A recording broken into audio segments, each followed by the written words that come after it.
With creased brows, I reached for my dresses in the closet, placing them neatly into my bag. I knew this was something I could easily ask the maids to do. But at this point, I wasn't comfortable with anyone attending to me or the twins. At the thought of the twins, I cast a look at where they sat on my bed, playing with the crafted toys Darium had made for them. Their focus is on it, paying no heed to me at the moment. With a sigh, I returned to my task, packing not just my bags, but the twins as well. We were returning back to Nisha, and with Kiva labeled the culprit and her fleeing, Darium deemed it okay to return home. He couldn't leave the kingdom unattended, at least not for long, and they also needed to start a search for Kiva, though I was certain he got an incline as to where she might have gone. Irrespective of what anyone might think, I was still in denial of the truth about Kiva. I refused to believe whatever the kitchen maid had said, not until I heard it from Kiva herself. According to the maid's word, she had only seen Kiva leave the scene of the crime in a haste. There could be a lot of reasons why she had to. Maybe she was frightened at the sight of Gala lying in the pool of her blood, or she had been scared she might be accused of Gala's death, or... There could be a lot of reasons, some of which only Kiva could clarify. Yet where was she? If she were so innocent, why else would she have run? The thought sprung through my head, and I tried to wave it off. No, right now wasn't the time to let my emotions get the best of me. We needed to find Kiva and find out the truth about everything. Putting up a facade and trying to think positively won't change anything. What if she truly did betray you? What if it had all been a ploy from the beginning? What if she never thought of you as a friend and wanted nothing more than to get rid of you? You are just too trusting, Letitia, so easily deceived, all because you choose to see the best in others. This might be just your downfall. No, no, no, I shake my head, weeding off the negative thought, my heart beating faster and faster, that I had to place a hand in my chest, gasping out of breath. Everything is going to be okay, it's all going to be fine. I chant to myself, my gaze returning to the twins, and at that moment, Hasoslava lifted her little head up, meeting my eyes, and a full-blown smile made her way to her lips, which caused mine to lift up. The sight of them was more than able to lift my spirit. I decided it was best to think positively and give Kiva the benefit of that. Returning to the task at hand, the sound at the door caught my attention, and I watched it open as Minerva made her way in, her hand in her bump. "Hi, I thought you might need help packing," she asks warmly, standing at the entrance of the door. "Thanks, but I can handle this myself, I don't want you stressing yourself out." Despite my answer, she walks over to where I stood as she begins packing the twins' clothing. "Minerva," I called out almost in a warning tone, as I didn't want anything that would strain her or the baby. Minerva laughs softly at this before speaking. "Quit fretting, doing this much won't cause me any harm, beside, the healer had given his consent and said a little exercise won't hurt. Devlin does have his work cut out for him to have someone as stubborn as you," I teased with a smirk on my lips. "Good thing I learned from the best," she retorted, doing a hair flip, and I couldn't help but let out a loud snort at her words before rolling my eyes in playfully. Our eyes met for a brief moment and the both of us burst into laughter. "I will miss you," Minerva says as she pulls me in for a warm hug. I hugged her back, enjoying the contact. "I will miss you too." I said it in all honesty. "Let's meet again, preferable before the autumn ends." "I will very much like that." Minerva beams, breaking the hug. We carried on packing my things in comfortably silently till they were all fully packed and zipped and placed on the floor for the guards to carry. I looked around the room to see if I wasn't leaving anything behind when Minerva and I both turned our heads to the door as we heard the chamber door open, with Darium making an entrance as he was the only one capable of walking in without seeking permission first. He was fully dressed, with his armor on his chest, which helped enhance his strong muscles. He had his sword placed in a scabbard tied to a belt wrapped around his hips. "We should get going if we want to get to Nisha early," he says, giving a nod of acknowledgement to Minerva, then walks over to where the twins sat, picking them up in each arms and making his way out, giving me more time to say goodbye to Minerva as he makes his way out of the room.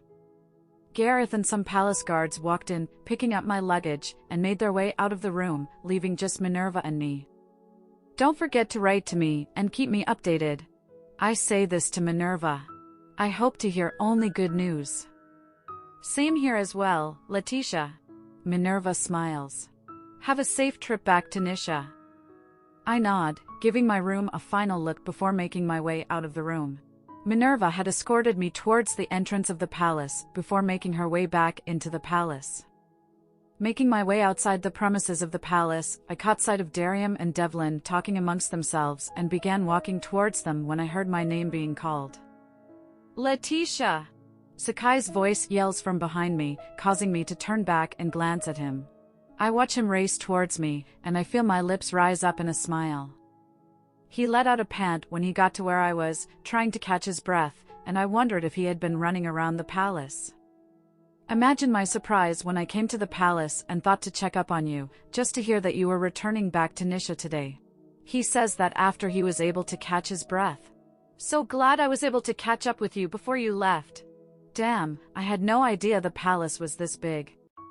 He stopped speaking, gasping at something from behind me, his eyes shining in delight, awe, and respect. My brows crease up in curiosity.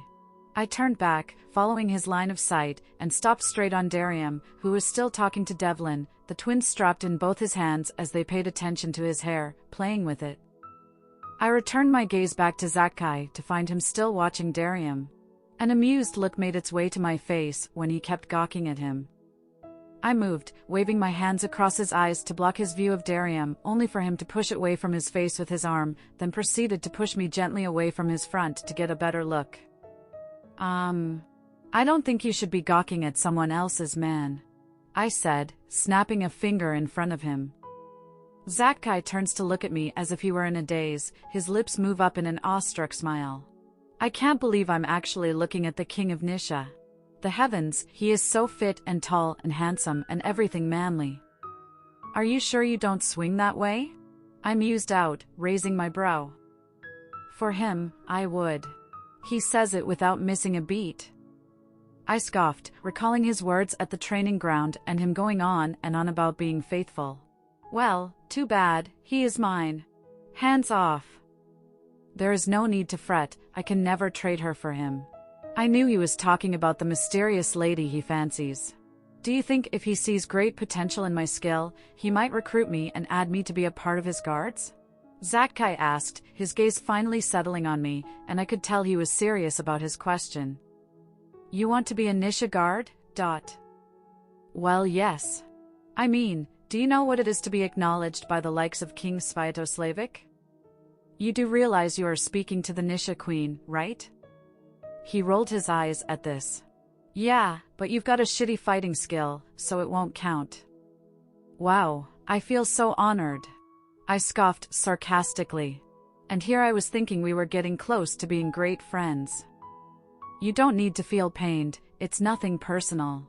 Zakai mused, causing me to chuckle at this. I could see how much respect he had for Darium.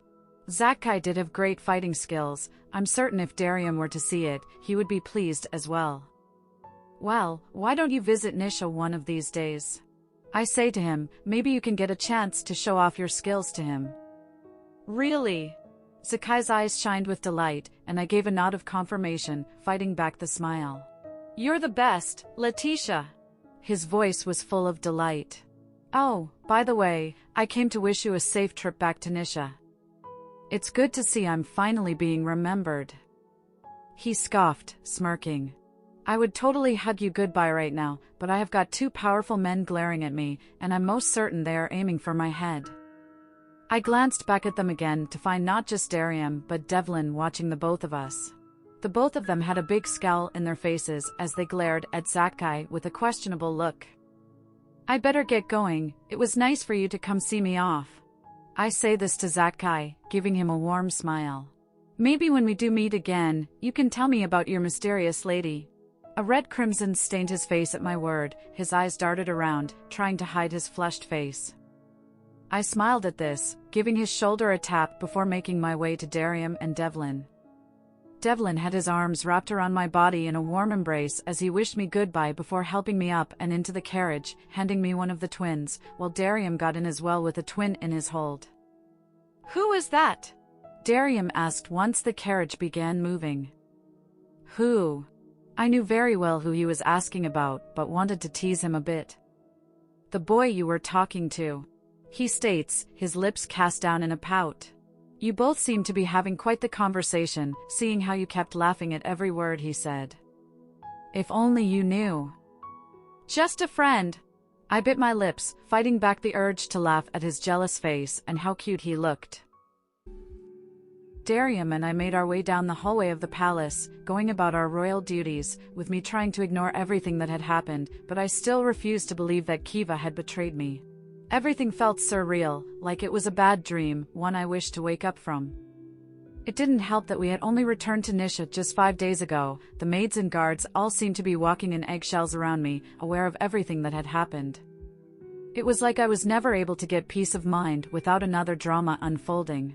I seemed to be in one mishap or the other, or was it bad luck when it came to the people around me? With the deaths of my handmaid Gala and Kiva's betrayer, the servants and guards sure did have a lot to gossip about.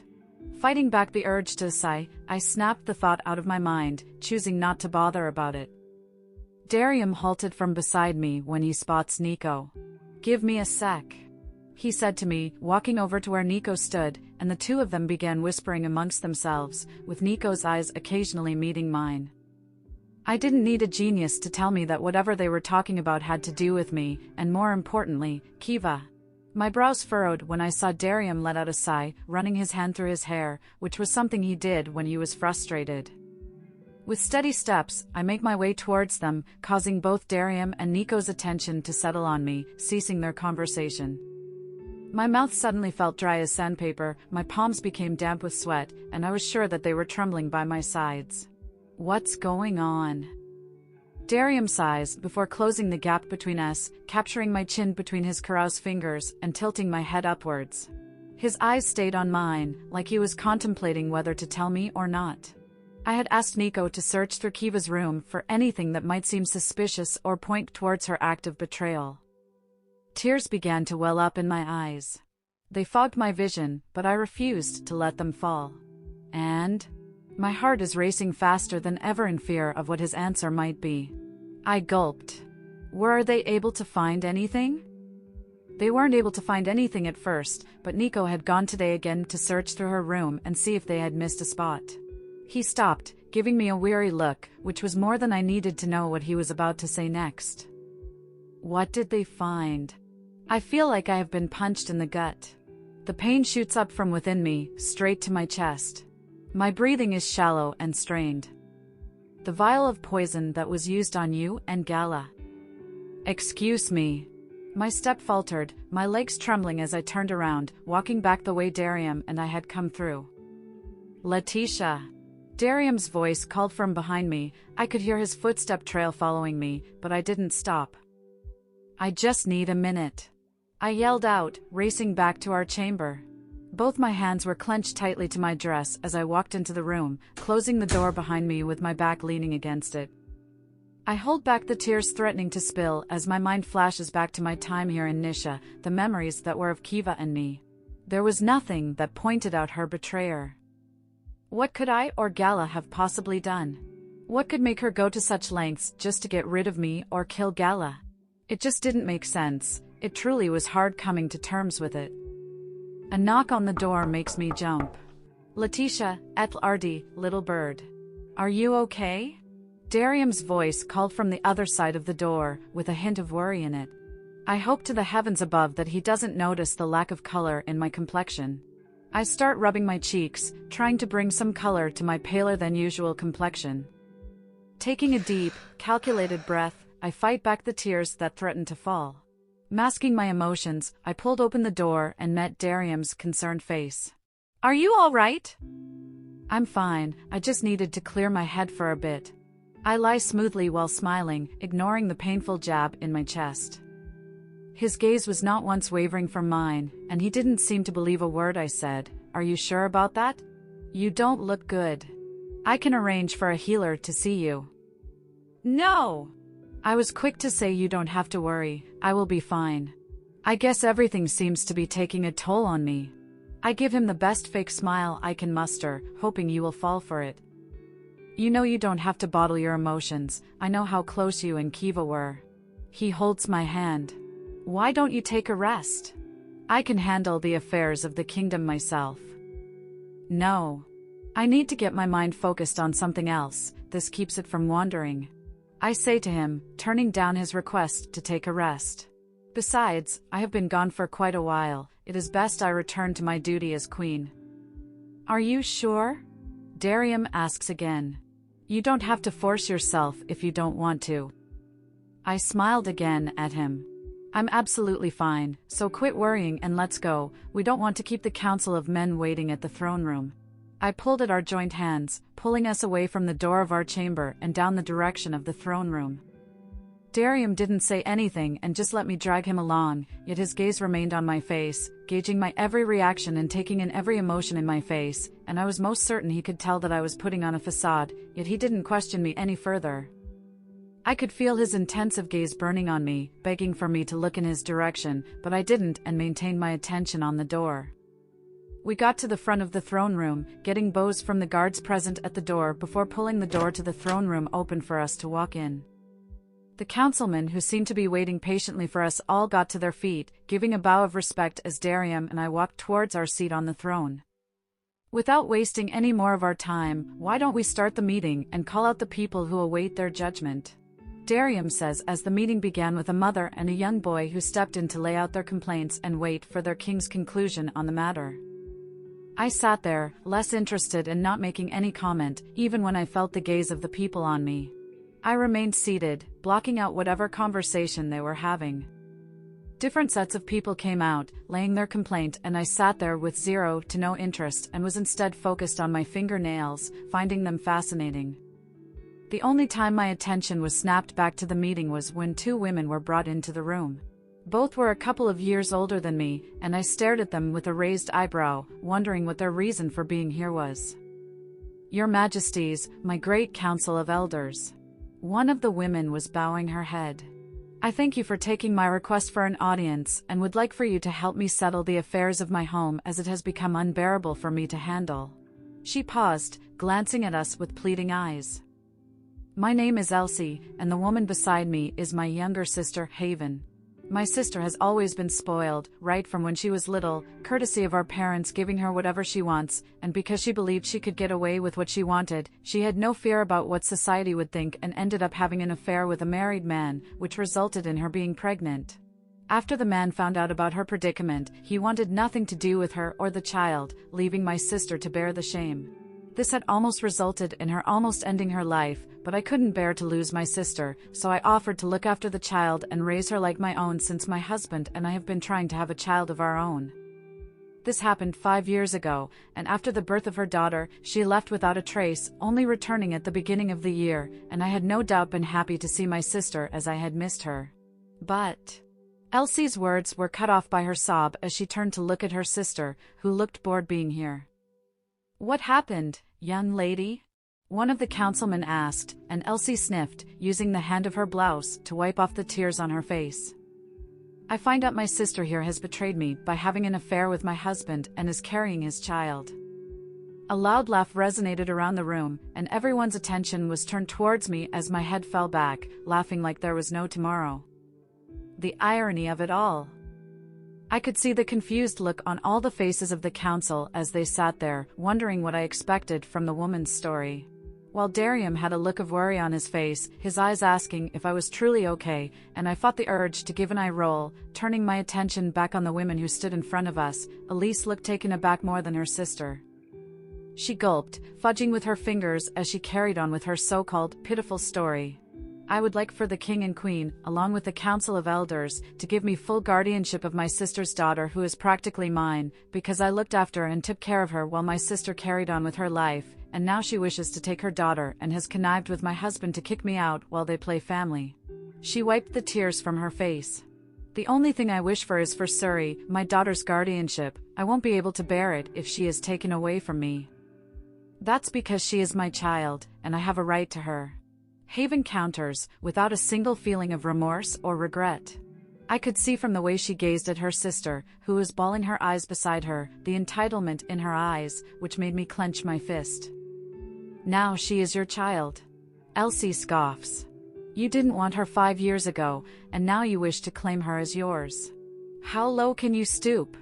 Just how much harm would you wish upon me? You already have my husband, why don't you leave Surrey to me? I don't wish for my daughter to call someone else, mother. Haven yells back. Maybe if you had managed to bear a child of your own, you wouldn't wish to convert what isn't yours. You can't use your pitiful barren state as a way to seek pity from the council and from the king and queen. She adds the last part with a sly smile, knowing fully well that her words would no doubt hurt her sister. Order. One of the councilmen yelled, ending the bicker between two sisters, and both of them turned their attention back to Darium and me. This matter can only be settled by your majesty and the queen. Elsie is giving us a pleading look. But she isn't your child. I stated it with a raised brow. All this would have been avoided if you hadn't been naive and gullible, thinking you could handle everything and change your sister. You brought this all to yourself, and it's no one's fault but you. Letitia. Darium calls out in stunned silence, while the room is filled with murmurs from the council member. They were all wearing the same expression as their king. I felt Darium's hand on mine, causing me to turn my attention to him. I know you are going through a difficult time with what happened, but don't take it out on this poor woman. She has done you no harm and only wishes for your help and assistance. His words hit me right in the heart, and I realized I was pushing my anger towards her when she had done nothing wrong. You're right, I'm sorry, I said, taking a deep sigh. I turned to Elsie, giving her an apologetic smile as Darium passed on his decision. The meeting was already over, and I couldn't help but feel bad about my lack of control. I should have controlled my emotions better. Instead, I let them get the best of me. It didn't help that Darium had asked that I meet him 2 hours after the meeting ended, as he needed to attend to something before then. I could think of how disappointed he was at my lack of control, despite telling him that I was fine when I was anything but that. A depleting sigh leaves my lips as I make my way through the corridor and towards the hallway leading to where Darium was supposed to be. My footstep halted when I felt this prickly feeling, with every hair in my neck standing, and I couldn't help but feel that someone was following me. You know that feeling, like you are being watched. You can't see it, but you can feel it. Every hair in my body stood, and I glanced around, trying to see who it was. This was different from the usual guards, keeping an eye on me for my protection. This made my step halt, and I looked around me just to make sure I wasn't paranoid, but when I didn't see anyone, and the guards stationed there were looking at me weirdly and were also looking around with me for any threat, I decided to just continue along with my way to where Darium had asked me to meet him, but yet I couldn't wash away the feeling of being watched. I tried shaking off the feeling, walking into the room to find Darium seated in front of an easel as he casually painted. His gaze moved up from whatever he was drawing, and a smile stretched across his handsome face, watching my anxious ones. You're not mad at me? I find myself asking nervously. Why would I be mad at you? He asked, confusion clouding his face at my question. Because of what happened in the throne room.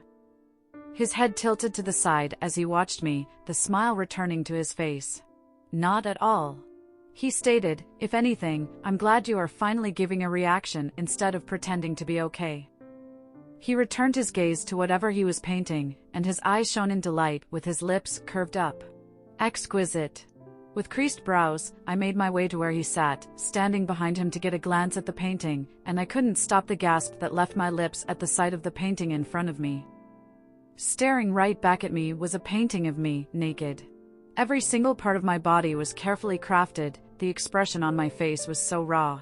He had managed to capture my nervousness as well as my arousal. I remained rooted in my spot, torn between admiration for his skill and wanting the ground to swallow me up. Darium, I mutter out with a quavering voice. Breathtaking, isn't it? What if someone sees it? I asked, scared that someone might actually get just a glimpse of it. It's only for my eyes and my eyes alone, Letitia. He growls out. No one would get to see it, so worry not. Darium takes a hold of my hand, giving it a squeeze, before pulling me away from behind him to stand in front of him. He pivoted on his seat, pointing at me to sit on his lap, which I did. I perched on his thigh, my legs in between his legs, my hands on my lap. Once I looked up, I saw him evade his hand so as not to taint my dress. Not that I minded. Are you certain no one would walk in here and see it? I was still a bit skeptical.